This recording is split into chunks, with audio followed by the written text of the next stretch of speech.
El aire acondicionado del reservado en Pagole estaba demasiado frío, o quizás era el hielo en mi estómago. Celebraba mi cumpleaños número 72. A mi lado, mis 2 amigas de la iglesia, Inés y Marta, y mi nieto, Andrés.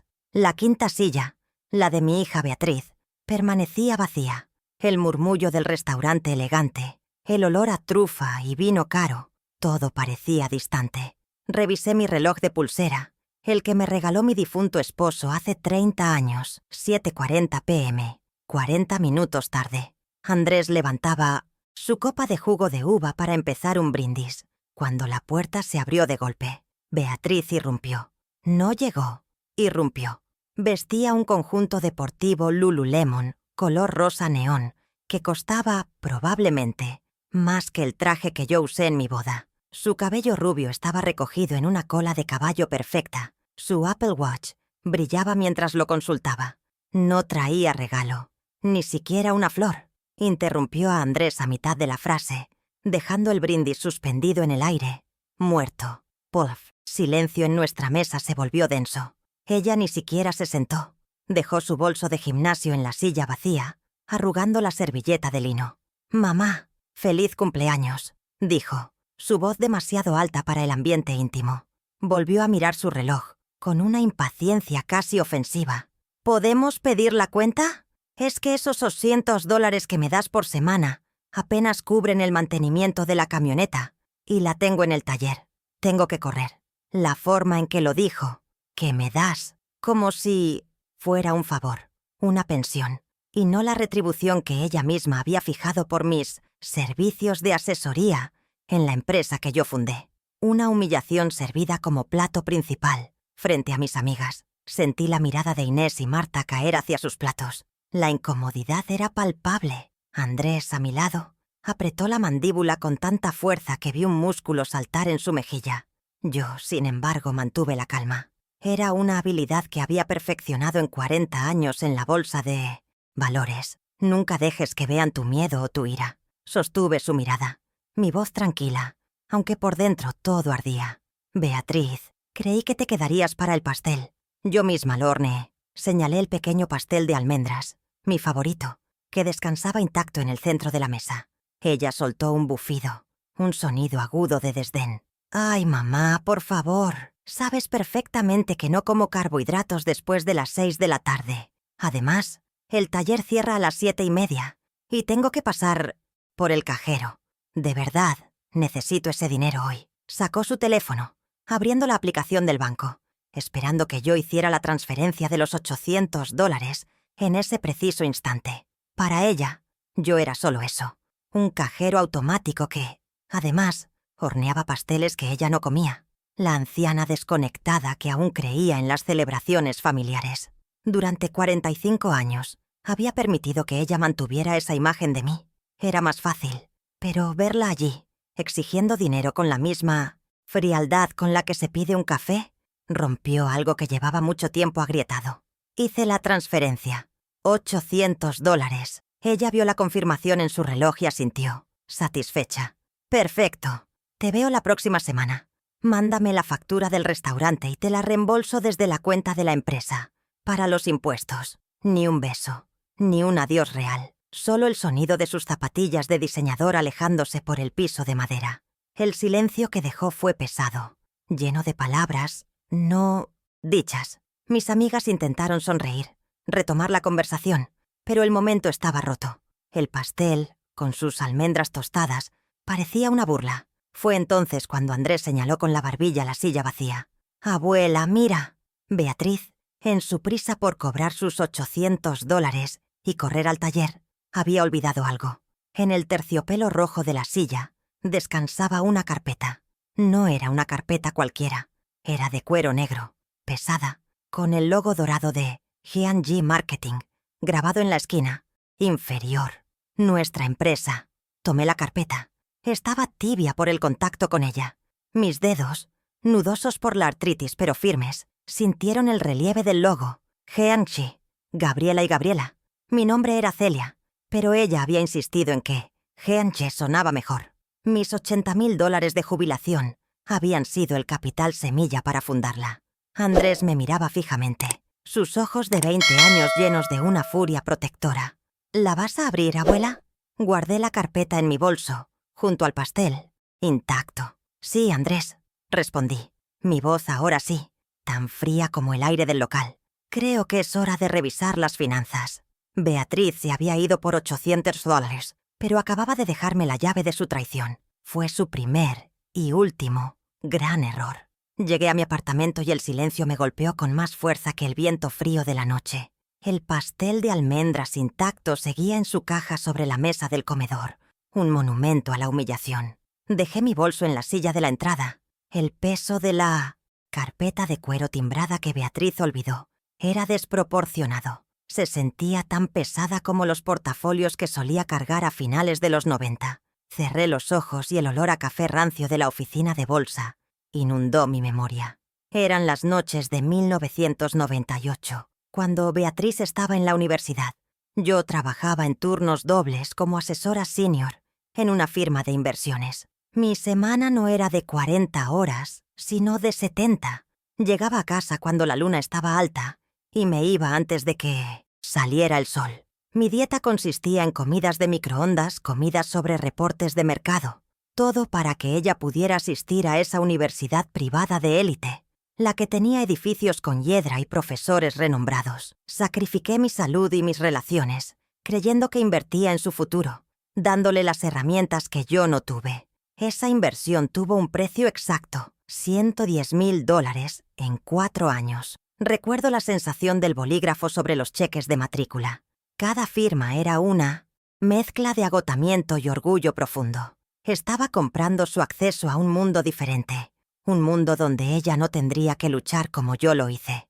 No me di cuenta en ese entonces que no estaba forjando su carácter, sino simplemente financiando su creciente sentido de merecimiento. Cada cheque firmado era un ladrillo más en el muro de arrogancia que me mostró en el restaurante.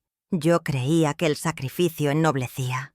Para ella, se convirtió en una expectativa. Yo le enseñaba el valor del trabajo, pero ella solo aprendió el valor del dinero que yo producía. Cada dólar que ganaba con sudor, ella lo gastaba con facilidad. Mi agotamiento era su comodidad. El desequilibrio comenzó allí, en esos años formativos donde mi amor se tradujo en ceros a la derecha. Ella no vio la lucha, solo vio el resultado. Y su apetito por más apenas comenzaba a despertarse.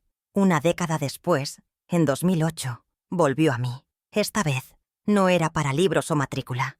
Era para algo mucho más grande, su primera casa. Ella y su esposo habían encontrado la casa de sus sueños en un suburbio de moda, pero no calificaban para el pago inicial. Beatriz lloró en mi cocina, hablando de la oportunidad perdida, de cómo empezar con el pie derecho era crucial para su futuro matrimonio. Sabía exactamente qué botones presionar. Y yo, como siempre, cedí. Mi propia casa, mi santuario de 200 metros cuadrados que había terminado de pagar 2 años antes, se convirtió en la solución. Fui al banco y firmé los papeles para hipotecarla. El gerente, un hombre joven que me recordaba a un Andrés del futuro, me miró con una preocupación que intentó disimular. Le entregué a Beatriz un cheque de $60,000. Ella me abrazó, prometiendo que era solo un préstamo puente, que me lo devolverían en cuanto refinanciaran. Ese préstamo, por supuesto, nunca fue devuelto. La nota personal que le hice firmar, un intento débil de formalidad, se convirtió en papel viejo en el fondo de mi escritorio. «Mamá, las cosas están difíciles», decía cada vez que preguntaba. «Los intereses subieron. El bebé necesita cosas». Las excusas eran infinitas. Yo terminé pagando esa segunda hipoteca sola. Me costó 3 años más de trabajo. 3 años que debieron ser el inicio de mi jubilación. Pero el dinero era lo de menos. Fue la facilidad con la que rompió su palabra lo que dejó la primera cicatriz profunda.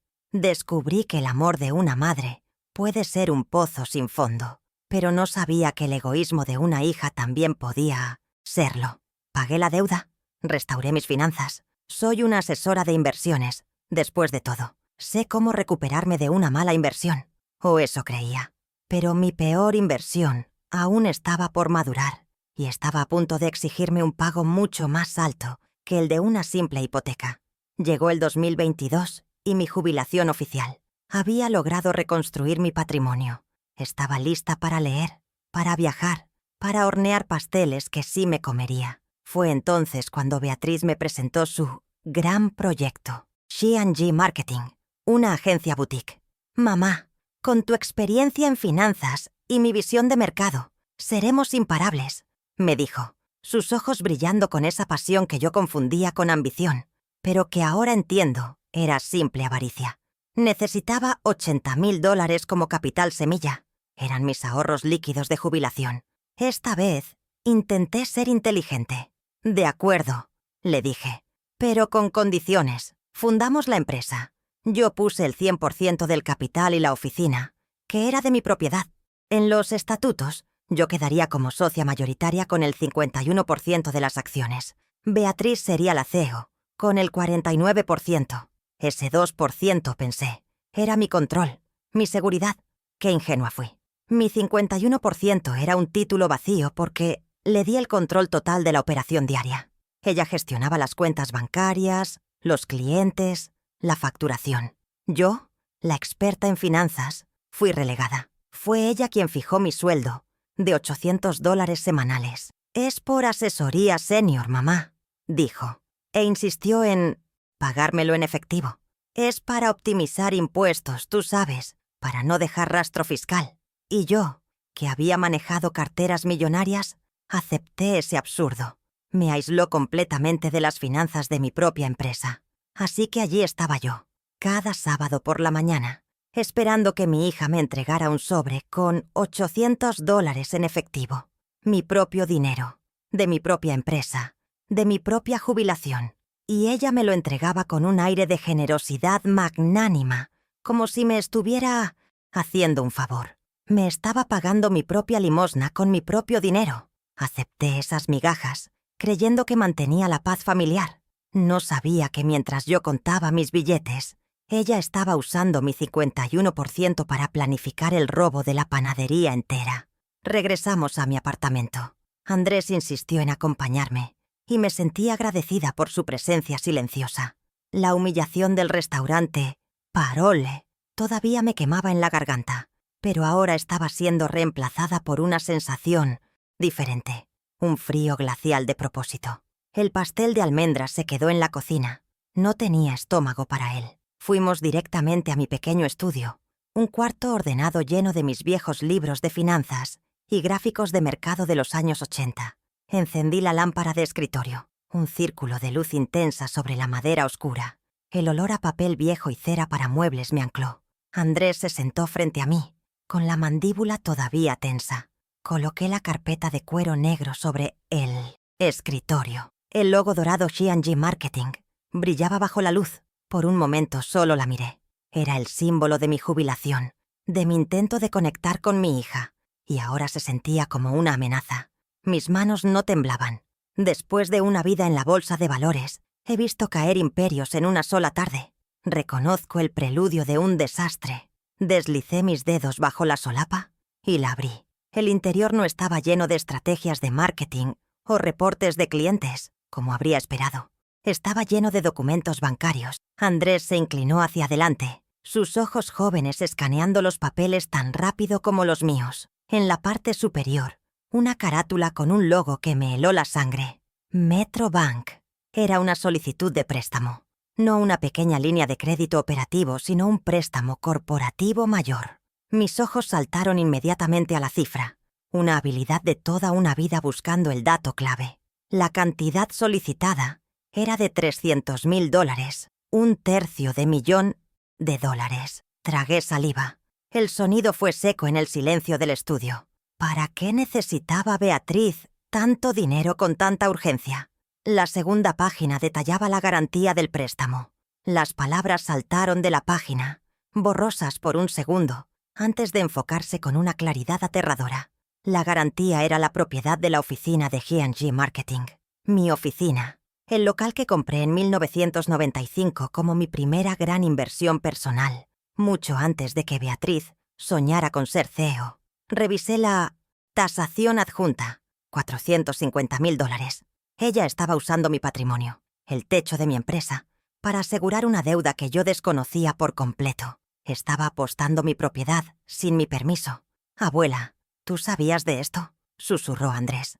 Negué con la cabeza, incapaz de hablar. Seguí pasando las páginas, mi mente de asesora de riesgos buscando la estructura del acuerdo, las tasas de interés, los plazos, y entonces la encontré. Al final del paquete de la solicitud, en la página de firmas de los oficiales de la corporación, estaba el nombre de Beatriz Serrano, como CEO, su firma grande y presuntuosa, y debajo estaba mi nombre, Celia Ramírez, socia mayoritaria, 51%, y junto a mi nombre había una firma. Era una falsificación competente, pero era una falsificación. Conocía mi propia firma como conocía mi rostro. Ella había imitado la inclinación, el bucle de la C, pero le faltaba la presión en la R. Era la firma de alguien que no había pasado 40 años firmando órdenes de compra de millones de dólares. Me quedé mirando ese trazo de tinta digital. Esto cambiaba todo. Ya no era un simple abuso de confianza o una humillación pública por $800. Esto era un delito. Era fraude. El banco podría ejecutar la hipoteca sobre mi propiedad.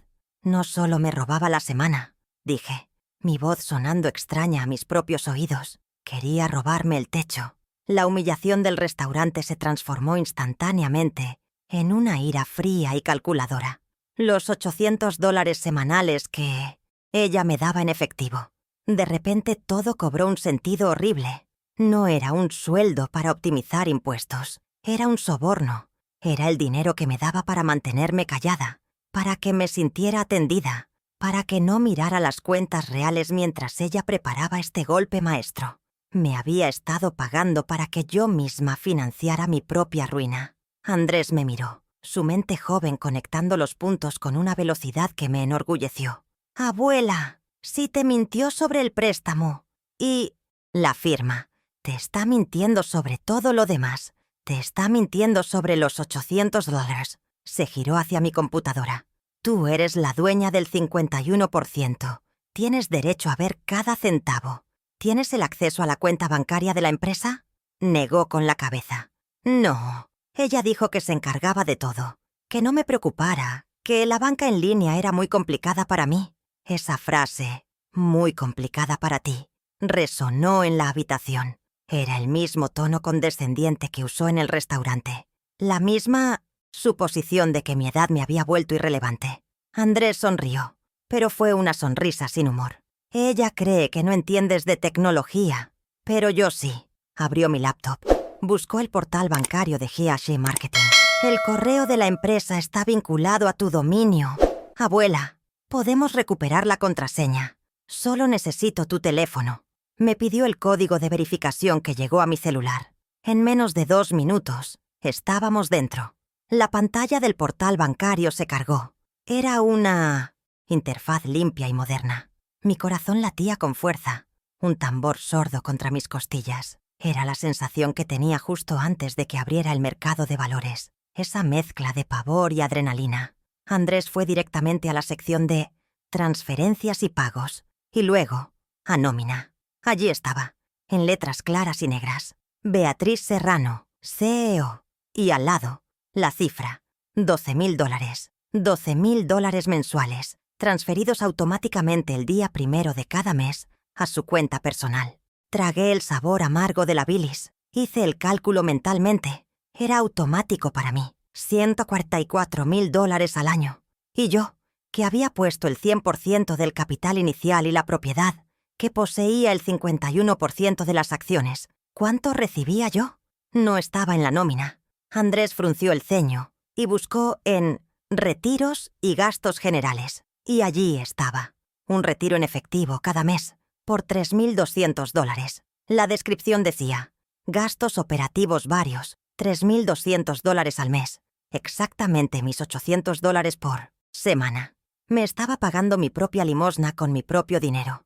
Ella retiraba $3,200 en efectivo de la empresa, lo guardaba en un sobre y me lo entregaba como si fuera su generosa contribución semanal, mientras ella se asignaba un salario de lujo de $12,000. La audacia de la maniobra era casi admirable en su crueldad. Estaba financiando su camioneta BMW X6, sus vacaciones y su ropa Lululemon, mientras me hacía sentir culpable por pedirle que se quedara a comer el pastel que yo misma había horneado. Andrés estaba lívido. Abuela, esto es un desfalco. Está usando la empresa como su alcancía personal. Pero yo ya no estaba mirando la nómina. Mis ojos habían vuelto a la solicitud de préstamo de $300,000 sobre el escritorio. Los 12,000 mensuales eran insultantes, pero el préstamo era la verdadera daga. Ese préstamo, si se aprobaba, nos llevaría a la quiebra. Y la firma falsificada era la prueba de que Beatriz lo sabía. Pero ¿cómo probar que la firma digital era de ella? «Espera», dijo Andrés. Dejó el extracto bancario y tomó la solicitud de préstamo. «La firma es digital, ¿ves? Está certificada». Sus dedos volaron sobre el teclado, abriendo las propiedades del documento PDF, buscando algo llamado metadatos. Cuando firmas algo digitalmente, deja un rastro, una huella. No solo dice quién firmó, sino dónde. Yo observaba, fascinada. El mundo había cambiado. La tinta y el papel habían sido reemplazados por protocolos de Internet, pero la avaricia humana seguía siendo la misma. Él encontró el registro, una larga cadena de números y letras. «Es la dirección IP», explicó. «La dirección de la computadora que aplicó la firma». Abrió otra ventana en el navegador, un sitio web de rastreo de IP. Copió y pegó la cadena de números. Le dio a «buscar». El mapa en la pantalla se centró, cruzando océanos, hasta detenerse en un pequeño punto en el Caribe. La ubicación: Nassau, Bahamas. Mis manos se enfriaron. Recordaba esas fechas. Hacía 2 meses. Beatriz había anunciado que se iba a un retiro de bienestar de 1 semana. «Tengo que desconectarme, mamá. Estoy agotada por el estrés de la empresa». Sus redes sociales se habían llenado de fotos. Ella en un bikini color turquesa, sosteniendo una bebida con una sombrilla, el océano cristalino detrás de ella. Miré la pantalla, la foto de ella sonriendo al sol, y luego miré la solicitud de préstamo en mi escritorio. Firmó mi sentencia mientras tomaba el sol. Usó su viaje de lujo, probablemente pagado también por la empresa, como coartada. Pensó que nadie revisaría la dirección IP de una firma digital. Subestimó a su madre y subestimó a su hijo. La arrogancia era su debilidad. Había sido tan descuidada, tan confiada en mi supuesta ignorancia tecnológica, que había dejado una prueba irrefutable de su fraude. Ahora tenía el panorama completo. La humillación pública por los $800 era solo la punta visible de un iceberg de traición. Debajo de la superficie estaban los $12,000 de salario oculto, la solicitud de préstamo fraudulenta por $300,000, la falsificación de mi firma y la prueba digital de que lo hizo desde un paraíso tropical. Tenía pruebas suficientes para destruirla legalmente, pero la destrucción legal no era suficiente. Necesitaba que ella misma confesara su desdén. «Andrés», le dije, mi voz tranquila, «voy a necesitar tu ayuda para una cosa más». Él asintió, sus ojos fijos en los míos. «Necesito reunirme con tu madre, y necesito que no sepa que yo sé». Él entendió de inmediato. «¿Quieres grabarla?», asentí. «Necesito su arrogancia registrada. Necesito que me mienta en la cara, que intente engañarme una última vez». El plan comenzó a tomar forma en mi mente, no como una explosión de ira, sino como la ejecución de una operación financiera. Fría, metódica, paso a paso. La junta directiva. Yo tenía el 51%. Tenía el poder de convocar una junta. Beatriz creía que yo era una anciana senil obsesionada con pasteles. Iba a descubrir demasiado tarde que había intentado estafar a una analista de riesgos que nunca, jamás, apostaba sin tener todas las cartas. La primera llamada no sería a Beatriz, sería a un viejo amigo, un hombre que entendía de estatutos, de fraudes y de cómo desmantelar un imperio corporativo con la precisión de un cirujano. Tomé mi teléfono y marqué el número de Julio Ferrer, mi antiguo colega y ahora uno de los litigantes más temidos de la ciudad. «Julio», dije cuando contestó, «soy Celia Ramírez. Tengo un problema de administración fraudulenta y necesito programar una auditoría y una ejecución». El domingo por la mañana, la luz del sol entraba en mi estudio, pero se sentía fría. Eran las 10:00 am del día 1 de mi nueva realidad. Andrés y yo estábamos sentados frente a la pila de papeles que habíamos impreso la noche anterior. Los extractos bancarios de $12,000, el registro de IP de las Bahamas, la solicitud de préstamo de $300,000. Ya no había conmoción, solo la quietud que precede a una tormenta calculada. Cada documento era un clavo en el ataúd de la confianza que una vez tuve. Ya no era una madre herida. Era una inversionista mayoritaria frente a un caso de administración fraudulenta. Tomé el teléfono y marqué el número de Julio Ferrer. Era domingo, pero sabía que Julio, mi antiguo colega, entendería la urgencia del fraude. Andrés pasó la siguiente hora consolidando la evidencia digital. No era solo un nieto enojado, era mi analista técnico. Creó un archivo impecable, imprimiendo capturas de pantalla de los registros del servidor que mostraban la IP de las Bahamas, junto con un cronograma detallado que comparaba las fechas de las vacaciones de Beatriz con la fecha de la firma digital falsificada. Imprimió los extractos bancarios usando un marcador rojo para rodear la nómina de $12,000 de ella y el retiro en efectivo de $3,200 para mis miserables 800. Estábamos construyendo un caso no solo emocional, sino forense. Mi mente repasaba el documento más crítico, la solicitud de préstamo del Metrobank. El peligro no era el dinero ya robado, sino los $300,000 que estaban a punto de ser aprobados. La fecha de desembolso estaba programada para el martes. Ese era mi plazo. Tenía menos de 48 horas para evitar que Beatriz usara mi propiedad, la oficina de $450,000, como garantía para un préstamo que, sin duda, desviaría para cubrir sus deudas o financiar su próximo viaje. El tiempo era mi enemigo, y Beatriz, creyendo que yo estaba en casa lamentando mi pastel, no tenía idea de que el reloj había empezado a correr. La voz de Julio Ferrer en el teléfono fue un bálsamo de acero. «Celia, por el amor de Dios», dijo, su tono grave de litigante cortando la estática del domingo. Le resumí la situación en menos de 3 minutos. 51% de acciones, $300,000 de préstamo fraudulento, firma falsificada, desfalco de nómina. No hubo conmoción en su voz, solo reconocimiento profesional. Lunes, 9 de la mañana. Mi despacho. Trae todo, Celia. Absolutamente todo. Y trae los estatutos de la sociedad. No hables con ella. Colgó. El primer paso estaba dado. La maquinaria legal se había puesto en marcha. Pasé la tarde del domingo revisando el cajón inferior de mi archivador, buscando la carpeta original de G&G Marketing. Allí estaban los estatutos de la sociedad, un documento de 20 páginas encuadernado en azul que yo misma había insistido en redactar con Julio en 2022. Mis dedos rozaron la cláusula 34, administración fraudulenta y revocación de poderes. Había insistido en esa cláusula, una precaución estándar en mis días de bolsa. Beatriz la había firmado sin leerla, ansiosa por obtener los $80,000 de capital semilla. Ese 51% contra su 49% no era un tecnicismo, era mi arma. Esa noche no dormí mucho, no por ansiedad, sino por concentración. Mi hogar, que se había sentido como un refugio de soledad, ahora era un cuarto de guerra. Miré por la ventana la ciudad dormida. El amor que sentía por Beatriz se había transformado en algo más frío, más nítido.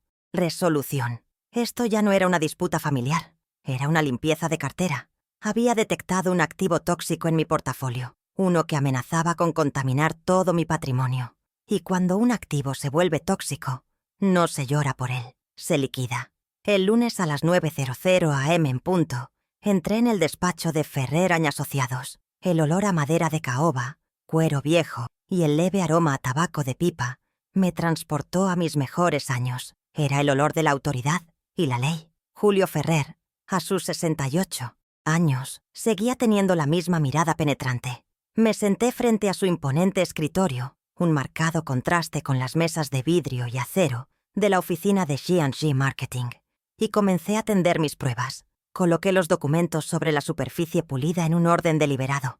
Primero los estatutos, abiertos en mi 51%, y la cláusula 34. Segundo, la solicitud de préstamo de $300,000. Tercero, Un primer plano impreso de mi firma real junto a la falsificación. Cuarto, los extractos bancarios, con los $12,000 y los 3,200 euros resaltados. Y finalmente, la joya de la corona de Andrés, el informe de metadatos que rastreaba la firma digital hasta un resort en las Bahamas. Julio se puso sus gafas de lectura, las que colgaban de una cadena de plata, y leyó cada página en silencio. No me interrumpió. Sus cejas se levantaron levemente ante la prueba de las Bahamas. El silencio en la oficina se prolongó durante casi 10 minutos, interrumpido solo por el pasar de las páginas. Cuando terminó, se quitó las gafas y me miró fijamente.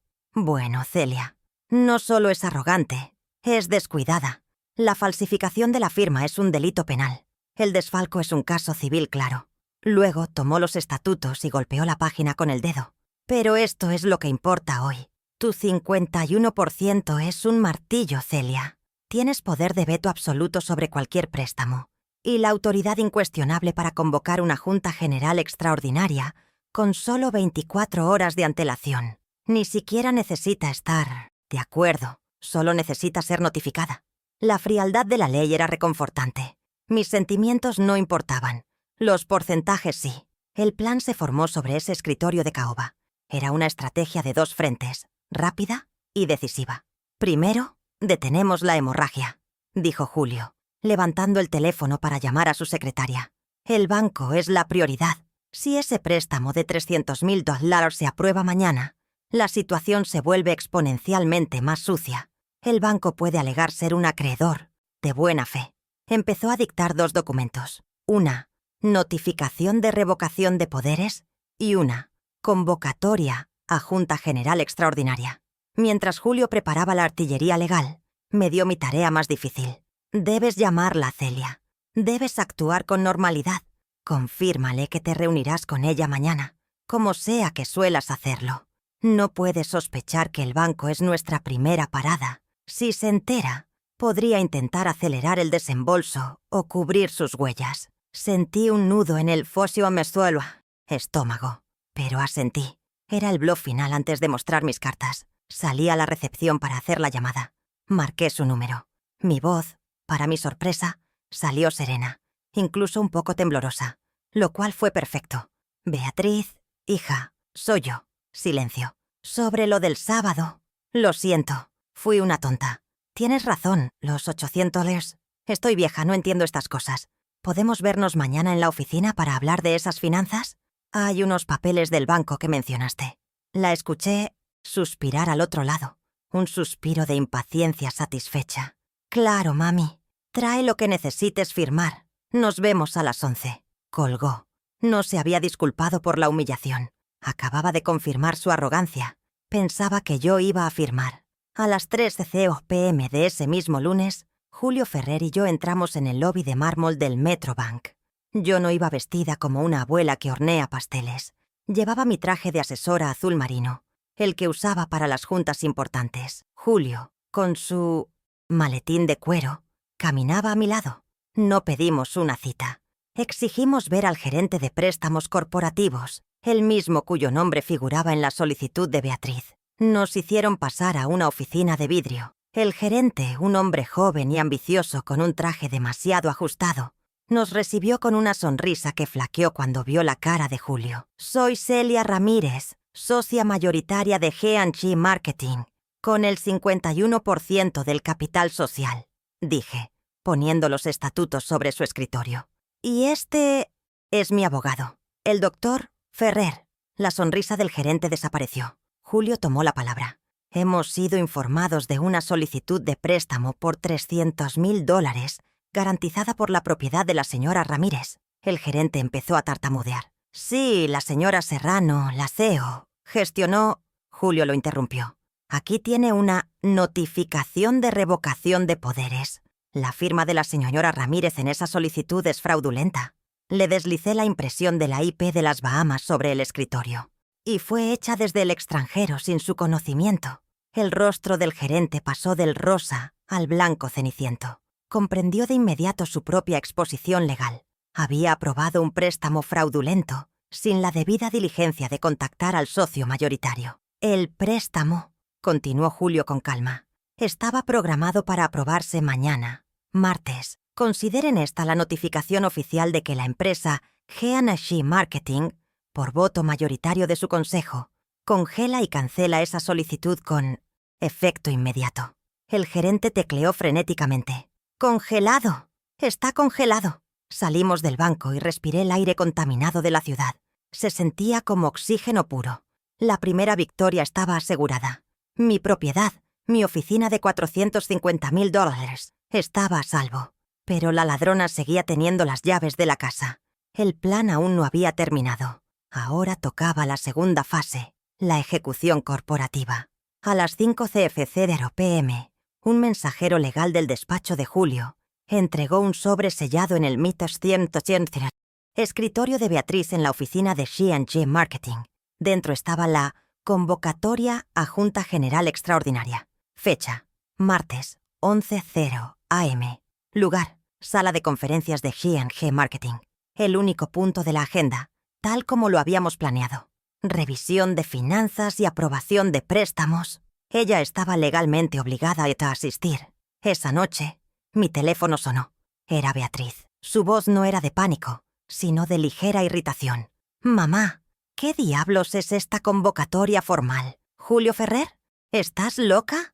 ¿No íbamos a hablar mañana y firmar el papel del banco?» Su tono era condescendiente, como si estuviera hablando con una niña que había hecho una travesura. Ella no veía la amenaza. En su arrogancia, creía que la junta era una formalidad que yo había instigado para aprobar su préstamo. Creía que yo seguía siendo su peón. Mantuve mi voz tranquila, casi sumisa. «Sí, hija, es exactamente para eso, para hablar del papel del banco. Solo quiero que todo esté en orden». Julio insistió. Ella soltó un bufido. «Bien, como quieras, pero que sea rápido. Tengo una comida». Colgó. La trampa estaba perfectamente cebada. Ella llegaría a la junta esperando $300,000. Lo único que iba a recibir era la cuenta detallada de sus actos, y yo sería quien se la entregaría. Era martes, 10:00 AM. Faltaba una hora para la Junta General Extraordinaria que yo misma había convocado. El aire en la oficina de G&G Marketing estaba cargado, pero no de la forma que Beatriz esperaba. La llamé a mi oficina personal, la pequeña sala de 20 metros cuadrados que había conservado de la fundación, la que aún olía a mis viejos libros de finanzas y no a los difusores de aroma caros que ella prefería. Coloqué mi teléfono celular sobre el escritorio de madera de roble, con la pantalla hacia abajo, junto a una pila de mis propios libros contables. La aplicación de grabación de voz estaba activa. Quería este último encuentro en privado. Necesitaba su arrogancia registrada, su desdén final capturado en Intimate audio. Entró sin tocar como siempre. Su impaciencia era un perfume barato que llenaba la habitación. Llevaba un traje sastre color marfil que costaría mis $800 multiplicados por 3. «¿Qué es esto, mamá? Tenemos la junta en menos de una hora. ¿Otra vez con tus dudas? Te dije que Julio Ferrer no era necesario». Se detuvo frente a mi escritorio, sin sentarse, revisando su Apple Watch, como si cronometrara mi senilidad. La trampa estaba lista. El animal había entrado en la jaula, completamente ajeno a la puerta que se cerraba. Ella creía que esto era una última pataleta de anciana. «Solo quería aclarar los términos, hija», dije, mi voz adoptando ese temblor de fragilidad que ella tanto despreciaba. Señalé la copia de la solicitud de préstamo de $300,000 que tenía sobre mi escritorio. «Es mucho dinero. En el restaurante mencionaste algo sobre el mantenimiento de la camioneta, pero esto es para la empresa, ¿verdad? ¿Es un refinanciamiento?» Le di la salida. Fácil, la mentira que podía usar para calmarme. Observé el pequeño lente del micrófono de mi teléfono, asegurándome de que nada lo obstruyera. Beatriz soltó un suspiro ruidoso, un gesto de mártir. «Ay, mamá, por favor. ¿Otra vez con eso?» Se inclinó sobre mi escritorio, invadiendo mi espacio. «Sí, es un refinanciamiento. Es para apalancamiento de activos. Son términos muy complicados para ti, ¿entiendes? Tú manejabas bonos en papel. Esto es estrategia financiera moderna. No tienes por qué entender los detalles». Ahí estaba, la condescendencia que necesitaba. «Es muy complicado para ti». La frase quedó grabada, clara como el cristal, un eco perfecto de la humillación del sábado. Era la prueba de su intención de engañarme. Pero ella no se detuvo ahí. Su arrogancia, alimentada por mi aparente sumisión tras la llamada del lunes, la hizo ir un paso más allá. Sacó un nuevo documento de su portafolio de cuero, una sola página, y la deslizó frente a mí, cubriendo la solicitud de préstamo. Mira, de hecho, esto es lo que está retrasando todo. El banco necesita esta autorización adicional para la transferencia. Es una tontería burocrática. Si la firmas ahora, la junta de las 11 será solo un sí formal y terminamos. El gerente nos espera. Intentaba, de nuevo, obtener mi firma, esta vez con presión, creyendo que yo cedería. Miré el papel. Una autorización de fondos misceláneos. Vago, amplio, peligroso. Miré su rostro impaciente, sus ojos que no me veían a mí, sino al obstáculo que yo representaba para sus $300,000. Esta era la pequeña victoria que cambiaría la dinámica. Este era el momento en que la balanza comenzaba a inclinarse visiblemente. Tomé el bolígrafo, lo sostuve y luego, deliberadamente, lo volví a colocar en su soporte. Deslicé el nuevo documento de vuelta hacia ella. «No, Beatriz», dije, mi voz tranquila pero sin el temblor fingido. «No voy a firmar esto». Su rostro cambió. La impaciencia dio paso a la incredulidad y luego a un destello de pánico. «¿Qué? ¿Por qué no? Te acabo de explicar. Vas a arruinar el trato». Su voz subió de tono, exactamente como esperaba. «Mamá, no puedes hacerme esto. La empresa necesita ese dinero». Yo me mantuve en silencio, dejando que sus palabras llenaran la grabación. Ella estaba confirmando la urgencia del préstamo. Estaba confirmando que yo era el único obstáculo. La dinámica había cambiado. La mendiga de los $800 acababa de negarle $250,000 a la CEO. «No voy a firmar nada que no entienda, Beatriz», respondí con calma. «Y como soy la socia mayoritaria, con el 51%, mi entendimiento es un requisito». Deslicé mi teléfono y detuve la grabación. Tenía todo lo que necesitaba.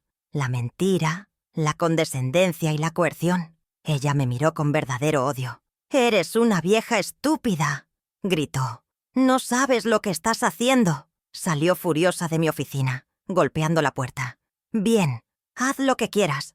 Nos vemos en la sala de conferencias en 10 minutos. Y quiero que les expliques tu sabotaje a los empleados y al Dr. Ferrer». Ella creía que me había acorralado. No sabía que acababa de entregarme el arma final para el tribunal que le esperaba.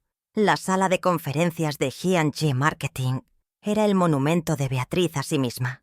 Paredes de cristal del suelo al techo, una mesa de reuniones de laca blanca que costó $10,000 y una pantalla gigante de 80 pulgadas. El martes a las 11:00 am, la sala se sentía como un acuario. Yo estaba sentada en un extremo de la mesa. A mi lado, Andrés, quien había insistido en venir como mi asistente técnico, aunque su verdadera función era ser mi testigo. En la cabecera, el doctor Julio Ferrer actuaba como secretario de la Junta, con los estatutos de la sociedad abiertos frente a él. La audiencia, sentada contra la pared de cristal, eran los dos únicos empleados de la empresa: Clara, la diseñadora gráfica, y Mateo, el contador junior. Ambos parecían nerviosos, sin entender la formalidad de la convocatoria. Yo había llegado temprano. Mi maletín contenía las pruebas impresas y una unidad USB que Andrés había preparado. Estaba serena. Mi corazón no latía con fuerza. Latía con la precisión rítmica de un metrónomo. Había pasado mi vida analizando riesgos, y Beatriz era un riesgo que finalmente había decidido mitigar. Había pasado los últimos 2 días llorando la pérdida de la hija que creía tener. Hoy solo estaba aquí para liquidar un activo tóxico que amenazaba con llevarme a la bancarrota. El doctor Ferrer revisaba sus notas, su rostro impasible. Los empleados, Clara y Mateo, intercambiaban miradas ansiosas. Beatriz irrumpió en la sala a las 11:02 am, 2 minutos tarde. Como siempre, su traje sastre color marfil contrastaba con su rostro enrojecido por la ira de nuestra conversación de las 10:00 am. Golpeó la puerta contra el tope y caminó directamente hacia mí, ignorando a Julio y a los empleados. Arrojó su bolso de diseñador sobre la mesa de laca. El sonido resonó en el silencio. «Mamá», Qué bueno que viniste a tu ridícula junta. ¿Podemos terminar con esto? Firma el papel del banco de una vez. El gerente nos espera para la transferencia. Su voz era un siseo controlado, pero la furia vibraba bajo la superficie. Señaló la pantalla gigante, esperando que yo proyectara el documento para firmarlo. Su arrogancia era monumental. Realmente creía que la convocatoria de Julio Ferrer era un mecanismo para ayudarla a conseguir el préstamo. Una formalidad que mi senilidad había complicado. Se sentó frente a mí, cruzó los brazos, esperando mi obediencia. Los dos empleados se encogieron en sus asientos, visiblemente intimidados por la tensión que ella traía. Era claro que estaban acostumbrados a esta versión de Beatriz. El doctor Ferrer carraspeó, un sonido seco que cortó el aire. «Gracias por asistir, Beatriz», comenzó Julio, su voz de litigante llenando la sala. «Como secretario de esta Junta General Extraordinaria, convocada por la socia mayoritaria, Celia Ramírez, doy inicio a la sesión. El único punto de la agenda es revisión de finanzas y aprobación de préstamos». Miró a Beatriz por encima de sus gafas. «Tomemos el segundo punto primero». Se giró hacia mí. «Celia». Yo tomé el control remoto de la pantalla. «No habrá ningún préstamo, Beatriz», dije, mi voz tranquila, resonando gracias a la acústica perfecta de la sala. Estuve en el Metrobank ayer por la tarde. La expresión de suficiencia de Beatriz se congeló. Su boca se abrió ligeramente. «¿Qué?» Julio Ferrer tomó la palabra. «A las 3:00 p.m. del lunes, notificamos formalmente al banco, en nombre de la socia mayoritaria del 51%, que la solicitud de préstamo de $300.000 estaba bajo investigación por fraude y ha sido congelada con efecto inmediato». La sangre abandonó el rostro de Beatriz. Pasó del rojo furia al blanco pálido. «No podías hacer eso. El banco no puede». Se estaba dando cuenta de que su plan se había estrellado. «Beatriz», la interrumpí con calma. «La agenda dice, revisión de finanzas. Revisemos». Apreté el primer botón. En la pantalla de 80 pulgadas apareció la prueba 1, la carátula de la solicitud de préstamo de $300.000. Andrés había hecho un zoom sobre la sección de garantías. «Explícame», le pedí. «¿Por qué estabas usando mi propiedad personal, valorada en $450.000, como garantía para un préstamo que yo, la dueña del 51%, desconocía por completo?» Mateo, el contador junior, soltó un pequeño jadeo. Miró a Beatriz con los ojos muy abiertos. Ella se recuperó rápidamente, su pánico convirtiéndose en agresión. Se puso de pie, golpeando la mesa con las palmas. «¡Vas a quebrar la empresa! ¡Estás loca!», gritó. «Era un refinanciamiento, te lo dije. Es complicado. Una estrategia para conseguir liquidez». Se giró hacia los empleados, buscándolos como aliados. «Su madre está senil. Está saboteando nuestro futuro. Ese dinero era para pagarles a ustedes, para expandirnos». Era una mentira desesperada, y se notaba. Mateo bajó la mirada, visiblemente incómodo. Él sabía lo que había en las cuentas. «¿Expandirnos o financiar esto?», pregunté. Apreté el segundo botón. La pantalla se dividió. A la izquierda, la transferencia de nómina mensual de G&G Marketing a Beatriz Serrano, CEO, $12.000. A la derecha, el registro de retiros en efectivo mensuales de la cuenta corporativa, $3.200, con la nota «Gastos operativos varios». Miré a Beatriz. «Mis $800 semanales. Ni siquiera me pagabas de tu bolsillo. Me dabas migajas en efectivo de mi propia empresa, mientras te asignabas un salario que triplica el de nuestros 2 empleados juntos». El silencio en la sala fue absoluto. Clara se llevó una mano a la boca. Mateo, el contador, simplemente cerró los ojos, como si confirmara sus peores sospechas. El desfalco estaba allí, en blanco y negro, en una pantalla gigante. Los 12.000 mensuales contra los 800 leers semanales que me había restregado en la cara en el restaurante. La humillación pública del sábado adquirió un nuevo y sórdido significado. Era la ladrona quejándose de la calidad de la limosna que le daba a su víctima. Beatriz estaba temblando. Su rostro era una máscara de rabia y vergüenza. «¡Eso es mi sueldo!», gritó, su voz rompiéndose. «Yo manejo esto. Yo hago todo el trabajo. Tengo derecho a ese sueldo. El mercado paga eso». Se aferraba a su título de CEO como a un salvavidas en un naufragio. Tú no haces nada más que sentarte en tu oficina y hornear pasteles. Crueldad de sus palabras ya no me esmería. Solo servía para sellar su destino frente a sus empleados. ¿Tu sueldo incluye falsificación?, pregunté, mi voz bajando a un susurro gélido. Apreté el tercer botón. La pantalla cambió a la página de firmas de la solicitud de préstamo. 2 firmas, una al lado de la otra. Mi firma real, escaneada de mi pasaporte, y la firma digital del documento del banco. Eran similares, pero la falsificación era obvia bajo el escrutinio. «Tú firmaste esto, Beatriz». «No». Yo.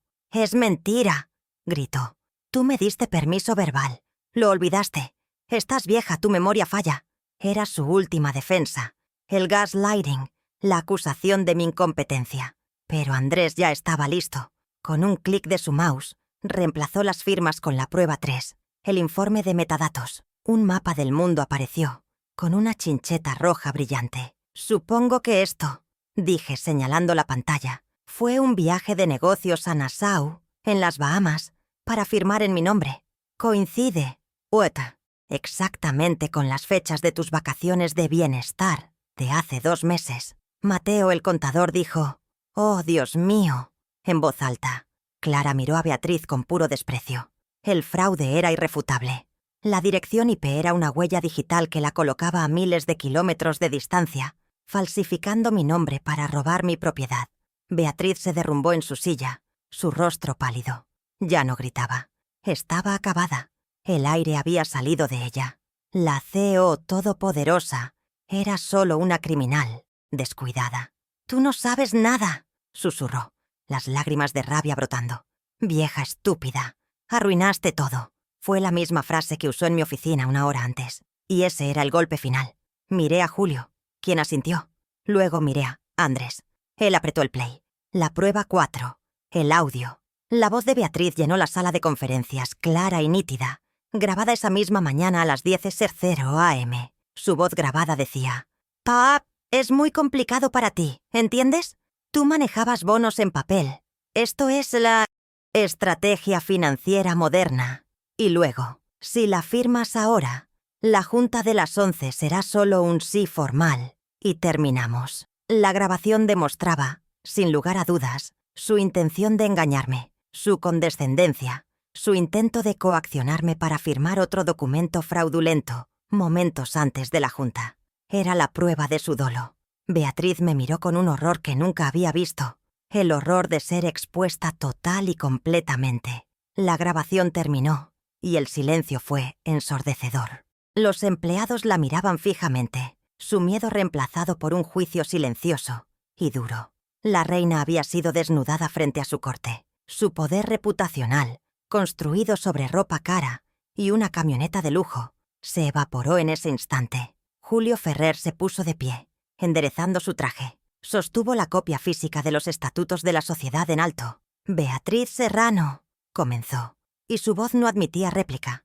«Conforme al artículo 34 de los estatutos de G&G Marketing, cito, cualquier acto de administración fraudulenta, malversación de fondos o falsificación de documentos por parte de un socio gerente», hizo una pausa, mirándola fijamente, «será causa de destitución inmediata y pérdida de su puesto administrativo». El doctor Ferrer continuó, «Como secretario de la Junta, procedo a la votación para su destitución inmediata como CEO». Miró la sala. «Celia Ramírez, como socia mayoritaria con el 51% de las acciones, ¿cómo vota?» Yo me puse de pie. Miré a mi hija a los ojos. «¿Voto?» «Sí», Julio bajó el martillo. «El voto del 51% es suficiente. Beatriz Serrano, queda usted destituida como CEO de G&G Marketing, con efecto inmediato. La primera consecuencia, su poder borrado». Beatriz abrió la boca, pero no salió ningún sonido, solo un jadeo. Pero yo no había terminado. Ahora era mi turno. «Y como ya no eres empleada de esta empresa», dije sacando mi teléfono, «tus tarjetas corporativas, incluyendo la que usas para pagar la cuota de tu camioneta BMW X6 y tus gastos personales, fueron canceladas por mi orden directa al banco a las 8:00 AM de esta mañana.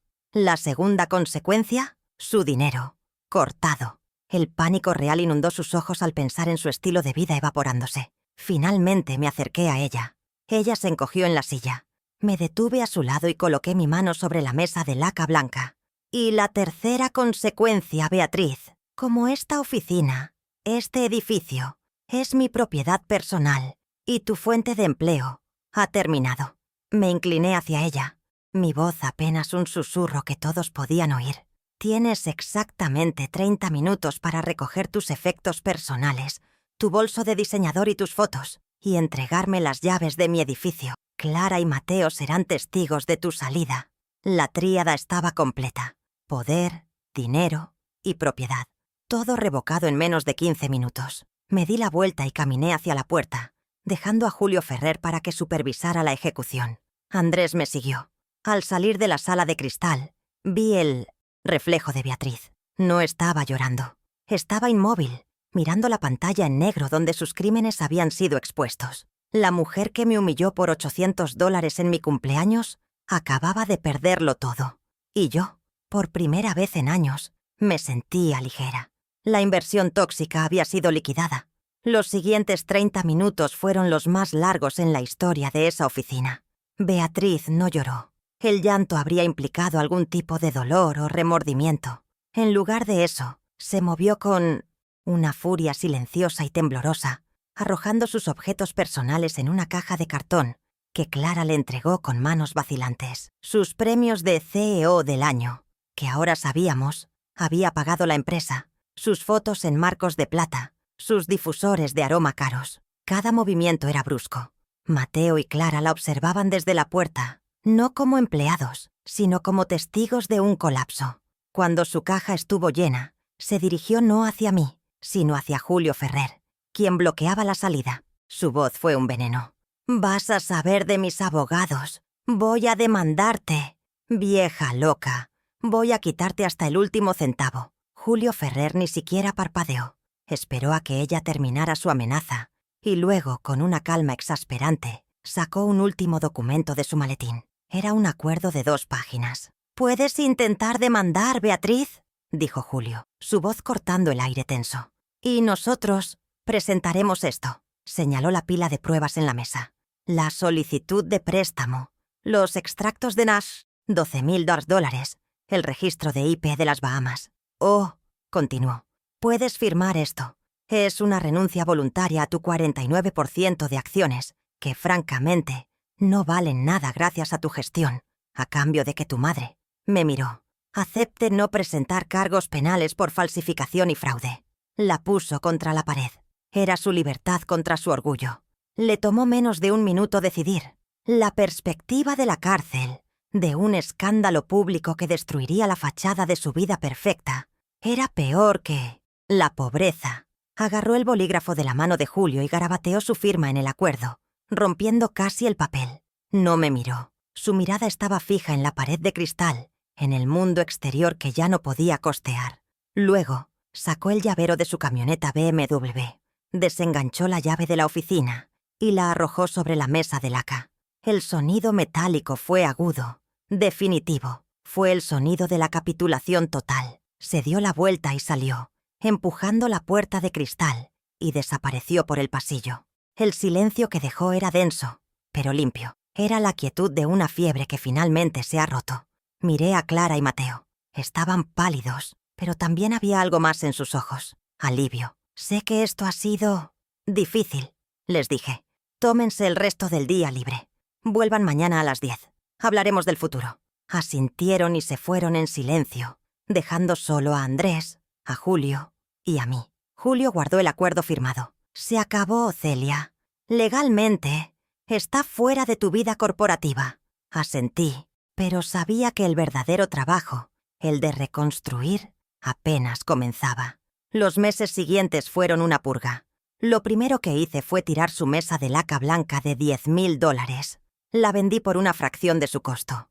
Contraté pintores y cambiamos el gris corporativo y el rosa neón que ella amaba por tonos cálidos de crema y azul marino. El cambio más satisfactorio fue el día en que el técnico vino a raspar las letras G&G Marketing de la puerta de cristal. El sonido del vinilo Despegándose fue como quitar una curita de una herida vieja. La empresa, construida sobre mis ahorros y su avaricia, había muerto. En su lugar nació algo nuevo, algo mío.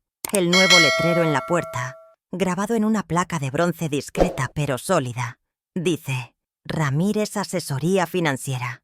Mi nombre, no una abreviatura pegadiza, no el nombre de mi hija. Mi nombre, Celia Ramírez, respaldado por 40 años de experiencia en el mercado. Reemplacé la mesa de Beatriz con un sólido escritorio de roble, muy parecido al de Julio. Uno que olía a cera de abejas y a trabajo honesto, no a perfume caro. Clara y Mateo regresaron al día siguiente, como les pedí. Les mostré los libros reales, les expliqué el desfalco y les ofrecí sus puestos de nuevo, pero con una diferencia. Les di a ambos un aumento del 20%, pagado con los fondos que recuperé al cancelar las extravagancias de Beatriz. Se quedaron. Clara ahora diseña informes financieros claros para nuestros clientes. Y Mateo es mi contador, jefe. No un simple junior que oculta los gastos del CEO. La oficina ahora es productiva, no solo un escenario. Andrés también se quedó. Se ha convertido en mi mano derecha. Al principio se negó a aceptar un salario, diciendo que era un asunto familiar. Lo detuve de inmediato. El trabajo justo merece un pago justo, Andrés, le dije firmando su primer cheque. Esa es la primera regla de una inversión sólida. Ahora es oficialmente el gerente de marketing digital, pero es más que eso. Es mi aprendiz. Yo le enseño análisis de riesgo y gestión de portafolios. Él me enseña sobre metadatos y cómo detectar un fraude digital a kilómetros de distancia. Mis límites personales también se solidificaron. Beatriz intentó contactarme un mes después de la junta. No fue una llamada de disculpa. Usó un número bloqueado, pero reconocí su voz, ahora aguda por la desesperación, no por la arrogancia. «Mamá, por favor, la camioneta. El banco se la llevó. Solo necesito $1000, solo para...» Empezar de nuevo. Colgué el teléfono. No le debía un nuevo comienzo. Le había dado uno que valía $80,000 y lo había quemado.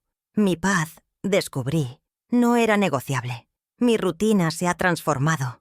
Ya no espero los sábados por un sobre de efectivo que me hace sentir como una mendiga. Ahora, llego a las 9 de la mañana porque quiero, no porque deba. Reviso mis propias cuentas, ahora prósperas. Nuestra nueva empresa se especializa en planificación financiera para jubilados, protegiendo a personas como yo de depredadores, incluso cuando esos depredadores comparten su sangre. Hoy, como todos los días, cierro mi computadora portátil exactamente a las 4:00 p.m. El sol de la tarde entra por la ventana, bañando el roble de mi escritorio. Andrés se despide. Va a su clase nocturna de diseño gráfico. La oficina queda en silencio, pero es un silencio lleno, pacífico. Camino hacia la pequeña cocina que remodelé. Ya no hay comidas de microondas comidas con culpa. Saco mi tetera eléctrica y hiervo agua fresca. Tomo una caja de madera pulida. Es un té oolong importado, uno muy caro con notas de orquídea, el tipo de lujo pequeño que Beatriz habría llamado un desperdicio de dinero para una vieja. Vierto el agua caliente sobre las hojas y observo cómo se desenrollan, liberando su aroma. Me siento en mi oficina, sosteniendo la taza de porcelana fina, sintiendo el calor en mis manos nudosas. Bebo lentamente. No es solo té, es el sabor de la autonomía, es el sabor de la dignidad recuperada, es el sonido de mi nombre en mi propia puerta, el respeto de mis empleados y la seguridad de mi patrimonio. Es el precio de mi libertad y valió cada centavo de la batalla. Miro por la ventana la ciudad que se prepara para la noche. Le di a mi hija $800 por semana durante años, creyendo que estaba invirtiendo en la familia. Le di $110,000 para su educación y $60,000 para su casa, pensando que construía su futuro. Pero al final, la lección más cara se la di, gratis, en esa sala de conferencias. La inversión, como el respeto, no es opcional.